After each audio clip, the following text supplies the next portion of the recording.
लिखिए हिंदी दिवस पर विशेष हिंदी लेख।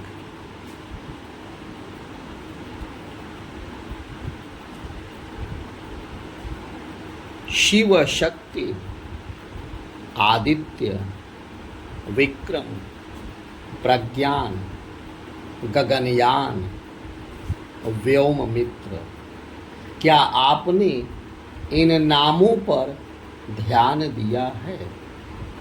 चंद्रयान-3 की सॉफ्ट लैंडिंग के बाद प्रधानमंत्री नरेंद्र मोदी जब बेंगलुरु में भारतीय अंतरिक्ष अनुसंधान संगठन इसरो के विज्ञानियों के प्रति कृतज्ञता ज्ञापित करने पहुँचे तो उन्होंने वहाँ गर्व से यह घोषणा भी की कि चंद्रयान-3 चंद्रमा पर जहाँ उतरा उसे शिव शक्ति नाम से जाना जाएगा। उन्होंने इसे राष्ट्र के संकल्प और ताकत का प्रतीक बताया। इसके कुछ ही दिन बाद इसरो ने सूर्य के अध्ययन के लिए अपने जिस पहले यान को लॉन्च किया उसे भी हिंदी में आदित्य नाम दिया। गौर करें तो पाएंगे कि दुनिया को अपनी वैज्ञानिक क्षमताओं से परिचित करा रहे इसरो ने अपनी दर्जनों परियोजनाओं का हिंदी में नामकरण करके न केवल इस भाषा के गौरव को बढ़ाया है बल्कि हर भारतवासी को गौरवान्वित होने का अवसर भी दिया है। आज के समय में यह कहा जा सकता है कि हिंदी विलाप की नहीं विकास की भाषा है। विकास पर बात करना उत्तरदायित्व पर भी बात करना है। जीवन की गतिशीलता पर बात करना है। मैं उस समझ की बात कर रहा हूँ जो भारत के जीवन राग को बनाते हैं। इस जीवन राग की व्याख्या भारत के अपने की सपने की व्याख्या है। देश कैसा हो, देश किसके लिए हो, देश की अभिव्यक्ति के बिंदु क्या हो, यह समझना हिंदी के चरित्र को समझना है।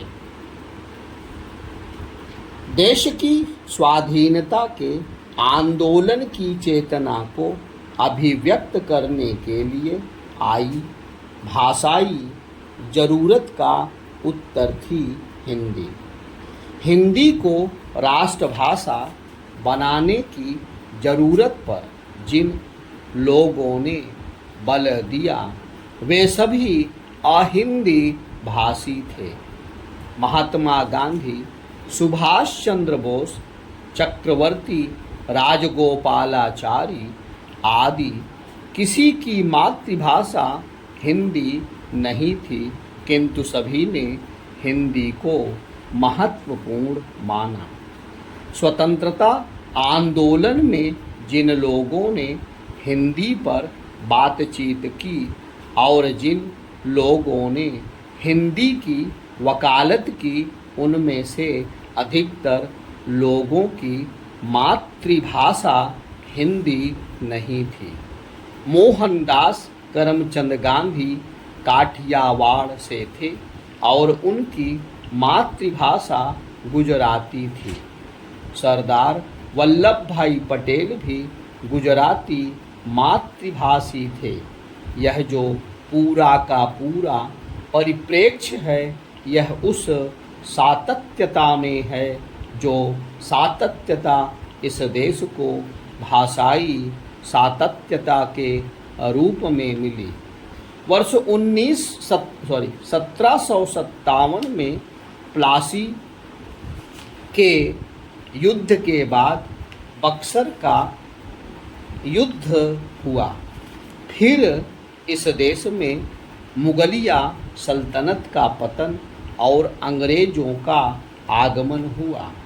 इस पूरे परिप्रेक्ष्य को देखेंगे तो एक खास चीज दिखाई पड़ती है कि जो हिंदी की वकालत कर रहे हैं, जो हिंदी की पक्षधरता कर रहे हैं, उनमें से अधिकतर लोग ब्रिटिश सरकार के साथ संवाद में रहे, चाहे वे भारतेंदु मंडल के अधिकतर रचनाकार हों या राजे रजवाड़ों से प्रत्यक्ष या परोक्ष जुड़े हुए, वे सब के सब सेठ थे।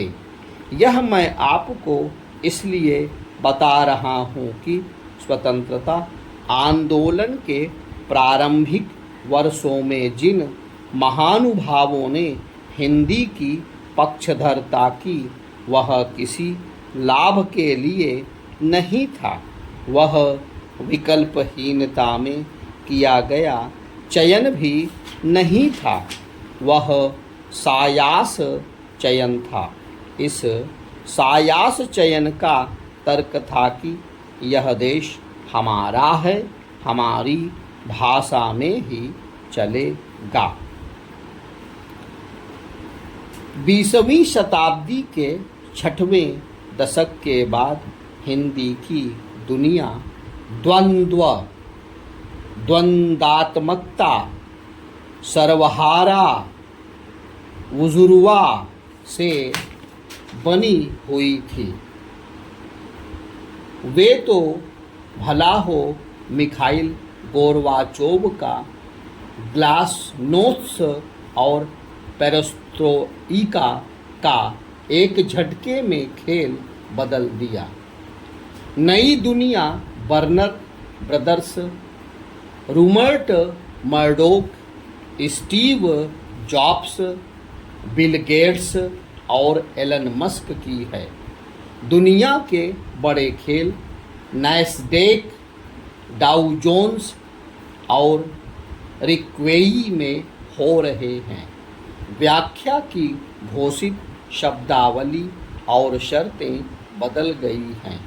नई शब्दावली चंद्रयान, शिव शक्ति और आदित्य की है। यह शब्दावली हिंदी को ज्ञान विज्ञान और सामर्थ्य की भाषा बना रही है। यह हिंदी का नया जगत है। हिंदी का इस नए जगत के साथ सामर्थ्य का संवाद है। यह हिंदी का नया उत्साह भाव है। हिंदी की नई दुनिया विलाप की नहीं, विकास की है। हिंदी आक्रोश की नहीं, आशा की भाषा बन रही है। नई हिंदी गप की नहीं, ज्ञान की भाषा है। नया समाज इसी चेतना का वहन कर रहा है। पहले हिंदी में सूखा था, बाढ़ थी, गरीबी थी और इससे महानता पैदा की जाती थी। निराला की बेटी सरोज टीबी से मर गई। निराला दवा नहीं करवा पाए तो निराला महान। ईदगाह का हामिद खिलौने नहीं खरीद पाया और चिमटा खरीदना पड़ा तो हामिद महान। राजकमल चौधरी कलकत्ता, जो अब कोलकाता है, के रेड लाइट एरिया में रह रहे थे तो राजकमल चौधरी महान।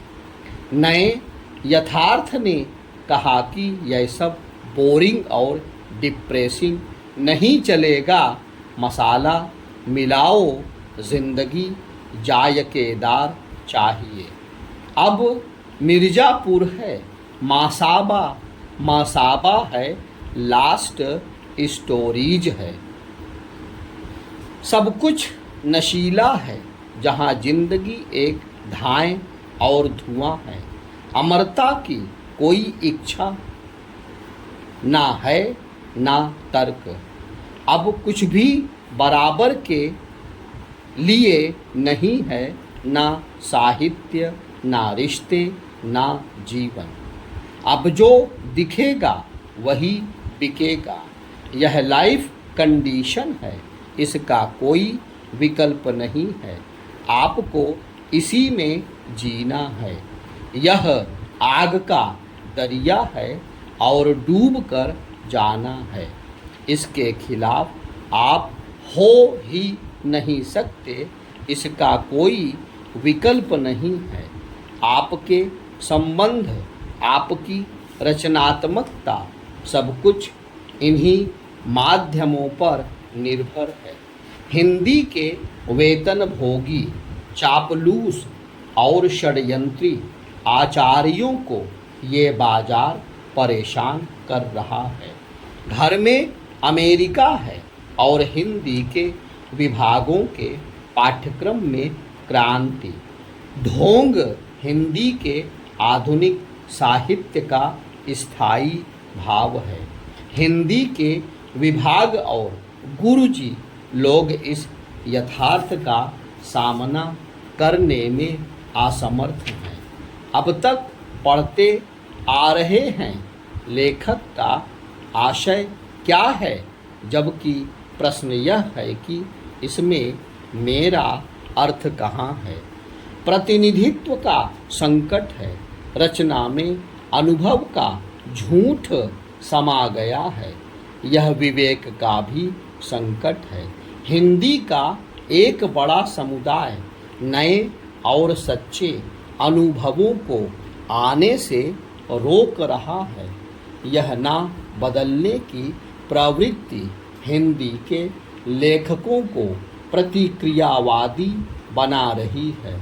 संकेत उस ओर है जहां हिंदी की दुनिया बदली है। अब हिंदी यहीं कहीं एक कच्ची सड़क थी जो मेरे गांव की ओर जाती थी, और आह या जब तुम रेल सी गुजरती हो तो मैं पुल सा थरथराता हूँ। यही भाषा नहीं रही, ये पूंजी की भाषा भी नहीं है। नए भारत में यह करोड़ों लोगों के संवाद की भाषा है। इसी भाषा में बहुराष्ट्रीय कंपनियां ठंडा ठंडा ताज़ा ताज़ा पिला रही हैं। हिंदी पर सवार विज्ञापन की यह भाषा पूंजी को भी साथ लेकर चलने लगी है। उसने इस भाषा को भारत से लेकर मध्य पूर्व, यूरोप, कनाडा और संयुक्त राज्य अमेरिका एक एक जगह दी है।